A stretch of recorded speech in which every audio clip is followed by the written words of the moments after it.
Jinwoo's mother collapsed in his office, her last words echoing in the silence. Those are Hansung eyes.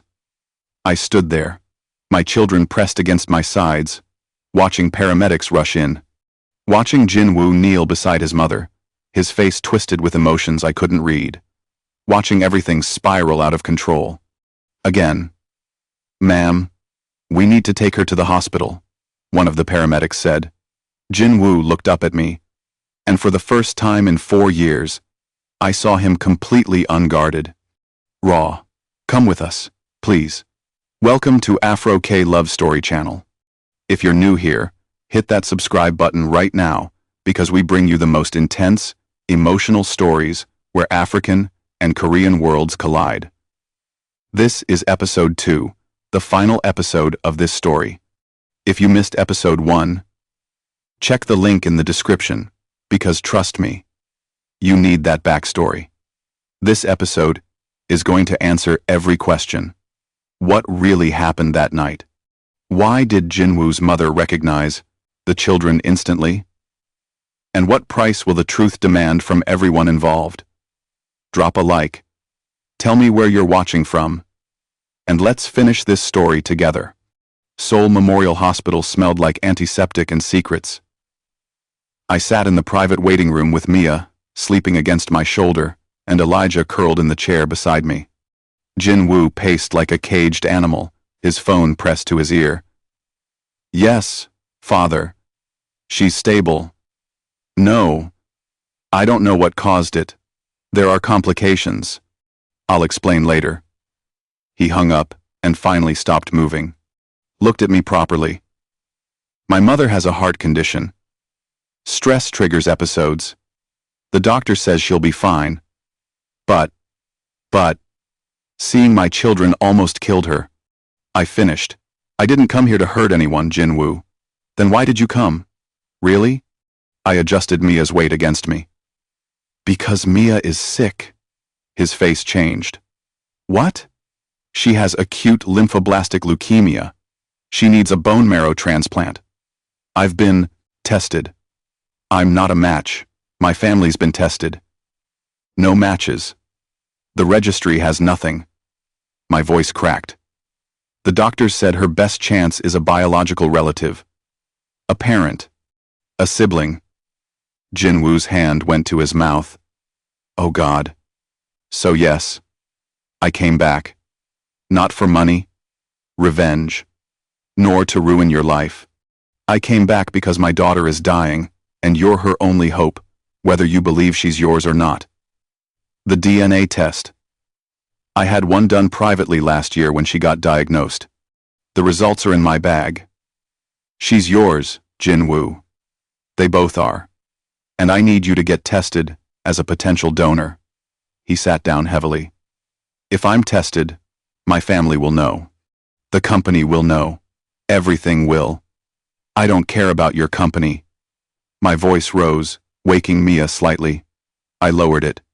I don't care about your reputation, or your family's name, or any of it. I care about my daughter's life. So you decide right now what matters more. Before he could answer, the door opened. A doctor appeared, followed by Jinwoo's mother in a wheelchair. She was pale but alert, her eyes immediately finding my children. Leave us, she said in English, addressing Jinwoo. I need to speak with this woman alone. Amma, you should rest. Now, Jinwoo. He left, throwing me one last uncertain look. Mrs. Park wheeled herself closer, her eyes never leaving Mia's sleeping face. May I? She asked, gesturing. I nodded, too tired to be defensive. She reached out and touched Mia's cheek with trembling fingers. My husband had eyes exactly this color. A rare genetic trait in our family. It skips generations sometimes. But when it appears, she looked up at me. There's no mistaking it. So you believe me? I know. My son's face. I see it twice in these children. She pulled back. But what I don't understand is how it's possible. Jinwoo came to me 6 years ago. devastated. He'd been diagnosed with severe oligospermia. Multiple doctors confirmed it. The chances of natural conception were listed as less than 1%. My heart started pounding. He told me he was completely unable to have children. He wasn't lying. The doctors said it was functionally impossible without intervention. We had his sperm frozen, just in case. We'd planned for IVF with his future wife. Her expression hardened. And then you appeared in his office, claiming pregnancy. You understand why he didn't believe you? But I was telling the truth. I believe you now. But then, we thought you were another woman trying to trap a wealthy man. It happens more than you'd think. I felt tears building. I lost my job, my reputation. I had to start over completely. Pregnant and alone in a foreign country. And he thought I was just a con artist. Tell me about that night. Everything you remember. So, I did. The drinking. Jin Woo's confession. The gaps in my memory. Waking up confused and getting dismissed coldly. Mrs. Park's face grew darker with each detail.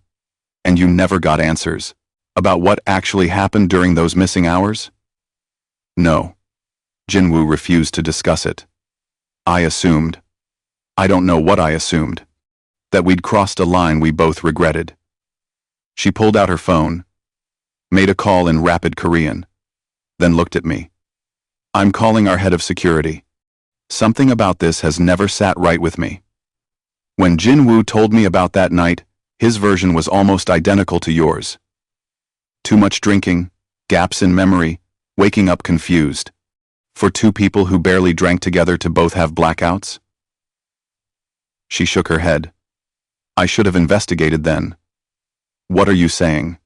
I'm saying someone may have drugged you both. An hour later, we were in a private conference room. Me, Jinwoo, his mother, and the head of security, Mr. Kim. The footage from that night was archived, Mr. Kim said, setting up a laptop. Nothing was deleted, but no one requested it either. Jinwoo sat rigid beside me. Archive. Show us. The video started at 9 p.m. Jinwoo and I worked at our usual pace, professional and focused. At 10:15, someone entered the office. I leaned forward. Who is that? That's Yoon Hae-jin. Mrs. Park said, her voice tight. Jinwoo's ex-fiancé. On screen, Hae-jin approached Jinwoo with what looked like files. They talked briefly. She set down a bottle of wine, a gift, apparently. Jinwoo accepted politely, but didn't open it immediately. Hae-jin left. At 10:45, Jinwoo opened the wine, poured himself a glass. Then another. By 11 p.m., he was visibly drunk, which made no sense. I'd never seen him get drunk that fast. That's when I entered the frame. I watched myself try to help him. Look concerned. And then Jinwoo poured me a glass. Insisted I drink with him. I did. Within 20 minutes, we were both stumbling. Both clearly impaired beyond what that amount of alcohol should have caused. Oh God, Jinwoo whispered beside me. On screen, we moved to the couch. And then, stop, Mrs. Park commanded. We've seen enough. Skip forward. Mr. Kim jumped to 6 a.m. The office was empty. No record of anyone entering or leaving. Check the building's exterior cameras, Jinwoo said, his voice shaking. Around 2 a.m. Mr. Kim pulled up different footage. And there it was. Hae-jin entering the building with a keycard at 1:47 a.m. She went straight to the executive floor. The timestamp showed she stayed for 43 minutes. What was she doing? I asked, though my stomach already knew the answer. Jinwoo stood up abruptly, walked to the window. She drugged us.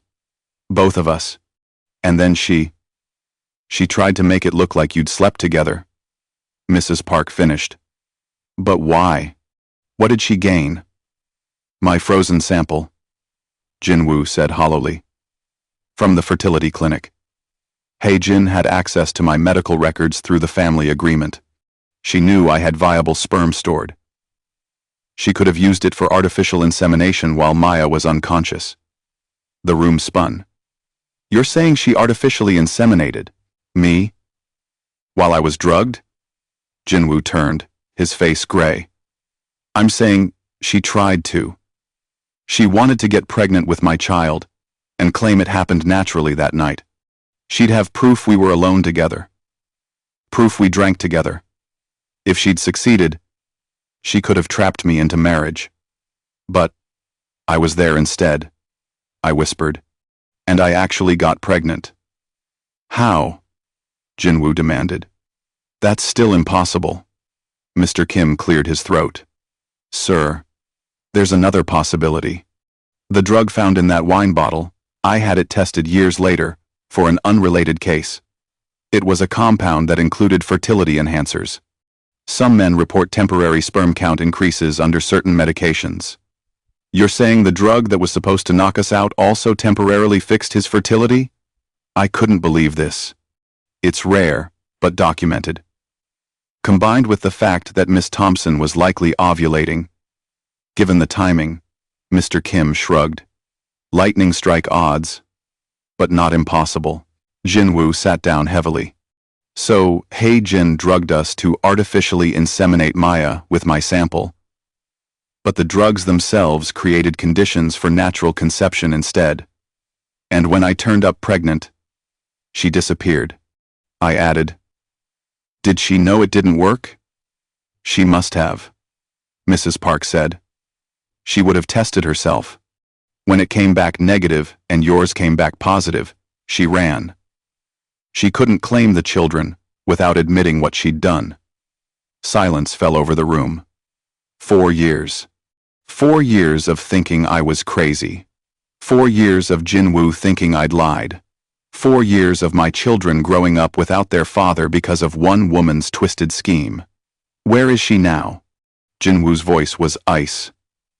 Pure ice. I'll find out, Mr. Kim said. Sir, with this evidence, we can press charges. Drugging, assault, attempted fraud. Do it. All of it. Jinwoo looked at me. Maya. I held up my hand. Don't. Not yet. My daughter needs a bone marrow transplant. That's the only thing that matters right now. We'll deal with everything else after. Jinwoo got tested the next day. I sat with Mia in her hospital room while we waited for results. She was getting weaker. The doctors said we had maybe 3 months before the leukemia progressed too far. 3 months to find a match. 3 months to save her life. Mommy, is that man really my daddy? Mia asked softly. I smoothed her hair back. Yes, baby, he is. Why didn't he come see us before? How do you explain adult mistakes to a 4-year-old? Because he didn't know about you, but he knows now. And he's trying to help. Is Elijah's daddy too? Yes. She considered this. Will he stay? Or will he leave like other daddies leave? My heart broke. I don't know, sweet girl. But even if he can't stay, he's helping you get better. That's what matters. The door opened. Jinwoo entered, followed by a doctor. Miss Thompson, Mr. Park, we have the test results. I stood up. My heart hammering. Mr. Park is a perfect match for his daughter. We can schedule the transplant immediately. I couldn't breathe, couldn't process. Just heard perfect match and felt my knees give out. Jinwoo caught me. She's going to be okay. Maya. She's going to be okay. I sobbed into his shoulder. She's going to be okay.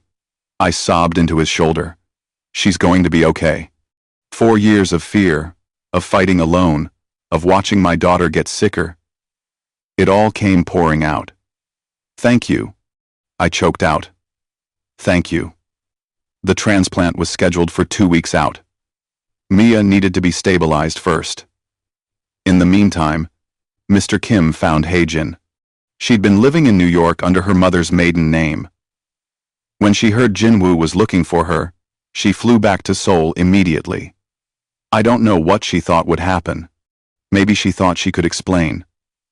Maybe she thought enough time had passed that it didn't matter. She was wrong. We met in Jinwoo's office, me, Jinwoo, his parents, the lawyers, and Haejin. She walked in wearing designer clothes and fake confidence. That confidence crumbled when she saw me. Maya. My name came out as a whisper. I heard about your daughter. I'm so sorry. Don't. Jinwoo's voice cut like a blade. Don't you dare pretend to care about the child you tried to steal. Haejin's mask slipped. I don't know what lies she's told you. We have security footage, Mrs. Park said calmly. We have the drugged wine bottle with your fingerprints. We have medical records showing your access to Jinwoo's frozen samples. We have everything, Haejin. So please, stop lying. Haejin sank into a chair. It wasn't supposed to happen like this. How was it supposed to happen? I demanded. You drug me, assault me, and steal my eggs? I was trying to save him. Haejin's voice rose. His family needed an heir. He couldn't provide one naturally. I had access to his sperm sample. I was going to use it on myself, make everyone believe we'd conceived naturally that night, and save the Hansong legacy. By drugging us both? Jinwoo looked disgusted. By violating Maya? I didn't know she'd actually get pregnant. The odds were impossible. Haejin turned to me, desperate. When you came to him claiming pregnancy, I thought you were lying. I thought you'd gotten pregnant by someone else and were trying to trap Jinwoo. I didn't realize until months later that the drugs I used could have temporarily increased his fertility. And when you realized? I asked quietly. I panicked. I couldn't come forward without admitting what I'd done. So I disappeared. You destroyed my life, I said. You destroyed my career, my reputation. You let Jinwoo believe I was a liar for 4 years. You let my children grow up without their father. And you did all of this for what? A legacy that wasn't even yours? Haejin had no answer. Jinwoo leaned forward. Here's what's going to happen. You're going to confess everything to the police. You're going to plead guilty to every charge we file. And then, you're going to pray that the judge has more mercy than I do. Jinwoo, please. We're done here. He gestured to security. Get her out. As they escorted Haejin out, she looked back at me. I really am sorry about your daughter. Save it, I said. You had 4 years to be sorry. You chose silence. 2 weeks later, Mia went into surgery. I sat in the waiting room with Elijah in my lap, Jinwoo beside me. His parents were there too, along with what felt like half the hospital staff. She's strong, Jinwoo said quietly. Like her mother. She has your stubbornness, I replied. Refuses to give up on anything. Maya, I need to say this before. Jinwoo, please. Let me. He turned to face me. I was wrong. About everything. I should have trusted you.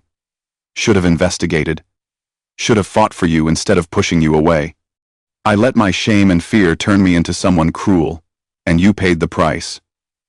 Our children paid the price. Tears slipped down my cheeks. We both made mistakes. No, I made mistakes. You were a victim of someone else's crime. And I made it worse. He took my hand. I can't undo the past 4 years. Can't give back what was stolen. But if you'll let me, if you'll give me a chance, I want to be their father. Not just genetically, but in every way that matters. They need stability. Jinwoo. Not someone who'll disappear when things get hard. I'm not going anywhere. I promise you that. Before I could respond, a doctor emerged. The transplant was successful. Mia's in recovery. She'll need monitoring, but the prognosis is excellent. I collapsed against Jinwoo, sobbing with relief. He held me tight. And for the first time in 4 years, I let myself believe things might actually be okay. 6 months later, Mia's hair grew back in thick and curly, just like mine. She and Elijah split their time between my apartment and Jinwoo's house. We weren't together. Not romantically. Too much had happened. Too much hurt to just forget. But we were figuring out how to be parents. Together. Jinwoo stepped down temporarily, as CEO, to focus on the children. His father took over, surprisingly supportive once he met his grandchildren. Mrs. Park spoiled them rotten, teaching them Korean and telling them stories about their heritage. Haejin was sentenced to 5 years in prison. The scandal rocked Seoul's elite circles, but Jinwoo handled it with more grace than I expected. He gave one interview explaining the situation, protecting my privacy, and then refused to discuss it further. She's free, he told me one afternoon, watching Mia and Elijah play in the park. Medically, I mean, cancer-free for 6 months. Thanks to you. Thanks to us. You kept her alive long enough to find me. I bumped his shoulder. You're not so bad, Park Jinwoo, when you're not being stubborn and impossible. I learned from the best, he teased back. Then, more seriously. Maya, I know I said I wouldn't push, but I need for you to know I'm falling in love with you. Or maybe I fell years ago and was too stupid to recognize it. Either way, when you're ready, if you're ever ready, I'd like to try. Really try. I looked at him, saw the man who'd hurt me. Yes, but also the man who'd donated bone marrow without hesitation, who'd learned to braid Mia's hair and helped Elijah with puzzles, who'd fought to be better. Then we'll see about the rest. He smiled. I can wait. And somehow, I believed him. 1 year later. Mommy, Daddy, watch this. Mia did a cartwheel across the grass, her laughter ringing out. Elijah clapped, then tried his own cartwheel, and ended up in a giggling heap.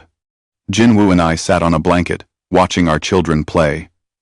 His hand found mine, fingers intertwining naturally. It's been a year, he said quietly. I know. So. I turned to face him, saw the hope in his eyes, the fear, the love, saw the man, who'd shown up every single day for 12 months, proving he meant what he said. So ask me, Maya Thompson, would you give me the honor, the privilege, of dating you? Properly this time? With dinner and flowers and absolutely no workplace power dynamics? I laughed. Yes, Jinwoo. Yes. He kissed me softly, carefully, like I was something precious. Ew! They're kissing, Elijah yelled. It's romantic, Mia countered. Like in movies. We broke apart, laughing. Our children ran over, piling onto our laps in a tangle of arms and legs and joy. This wasn't how I thought my story would go. 4 years ago, standing in that office building with my heart in pieces, I never imagined this ending. But life has a way of surprising you, of taking the worst betrayal and somehow, impossibly, turning it into something beautiful. I love you, Jinwoo whispered against my hair. All 3 of you. We love you too, I whispered back. And I meant it. Sometimes the darkest night leads to the brightest dawn. Sometimes the truth that destroys you is the same truth that sets you free. And sometimes, just sometimes, the man who breaks your heart is the same man who learns to put it back together. This was Maya and Jinwoo's story, a story of betrayal and redemption, of children who became the bridge between broken hearts, of second chances earned through action, not just words. If you made it to the end, Thank you for taking this journey with us. Drop a comment telling me what you thought. Would you have forgiven Jinwoo? Could you have trusted him again? Remember to subscribe to Afro K Love Story for more incredible stories where African and Korean worlds collide. Hit that notification bell so you never miss an upload. And if you haven't watched episode 1 yet, check the link in the description. Trust me, it's worth it. Until next time, remember, love isn't about perfect beginnings. It's about refusing to give up on imperfect endings. See you in the next story.